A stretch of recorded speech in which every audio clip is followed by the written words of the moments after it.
When it got hot down in the valley, Thomas and Alfred would drive their cows up to a cool green pasture up in the mountains to graze. Usually they stayed there with the cows for 2 months. They would then bring the cows down to the valley again after the heat passed. The work was easy enough, but oh, was it boring.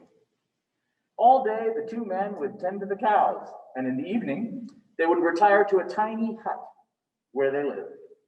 They would eat supper and then tend the garden before going to bed. Every day, it was always the same. One day, Thomas had an idea that he thought would change everything. Let's make a doll the size of a man, he said. It would be fun to make, and then we could put it in the garden to scare the birds, giving us less work at the end of the day. It should look like Harold, Alfred responded. Harold was a farmer they both hated. Satisfied with this idea, they began making the doll out of old sacks stuffed with straw. They gave it a pointy nose like Harold's and tiny beady eyes like his. They added dark hair and a twisted frown. And of course, they named it Harold. Each morning on their way to the pasture, they tied Harold to a pole in the garden to scare away the birds. And each night they brought him inside so that he wouldn't get ruined if it rained overnight. When they were feeling playful, they would talk to him. One of them might say, "How are the vegetables growing today, Harold?" And then the other, making believe he was Harold, would answer in a silly voice, "Very slowly." They would both laugh, but not Harold. Whenever something went wrong, they tended to take it out on Harold. They would curse at him, even kick or punch him. To amuse themselves, sometimes one of them would take the food they were eating, which they were both sick of, and smear it on the doll's face. "How do you like that stew, Harold?" one would ask. "Well, you better eat it or else," the other would add. Then the two men would howl with laughter. One night during this gag, after Thomas had wiped Harold's face with food, Harold grunted. "Did you hear that?" Alfred asked. "It was Harold," Thomas said. "I was watching him when it happened." "How could he grunt?" Alfred asked. "He's just a sack of straw." "Let's throw him in the fire," Thomas replied, "and that will be that." "Let's not do anything stupid," Alfred responded. "We don't know what's going on. Then when we move the cows down, we'll just leave him behind. For now, let's just keep an eye on him." So they left Harold sitting in the corner of the hut.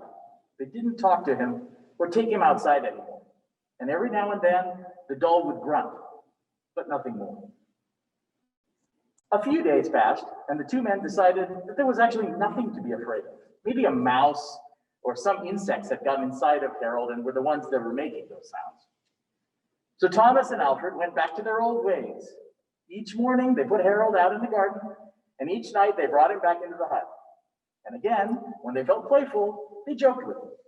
When they felt mean, they treated him even worse than they had before. Then one night, Alfred noticed something.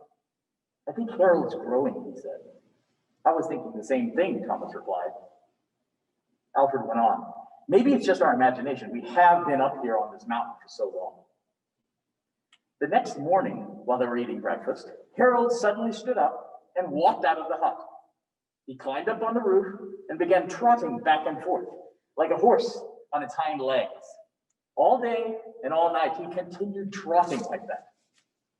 The next morning, Harold climbed down and stood in a far corner of the pasture. The men had no idea what he might do next. They were afraid.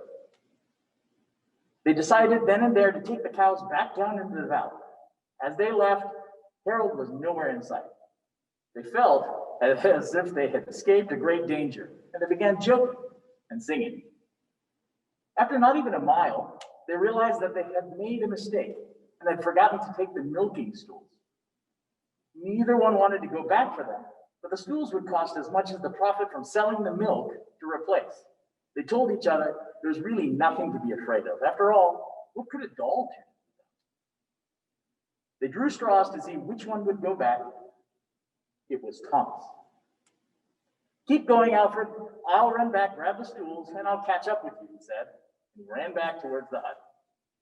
Alfred continued driving the cows towards the valley. About 5 minutes later, as Alfred came to a rise in the path, he looked back towards the hut for Thomas.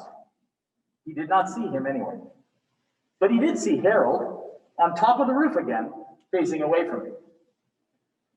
Alfred paused at the crest to wait for Thomas and to try and see what Harold was doing. Harold kneeled over, then stood up. And as he stood, the doll stretched a bloody skin out, laying it over the roof and allowing it to dry in the sun.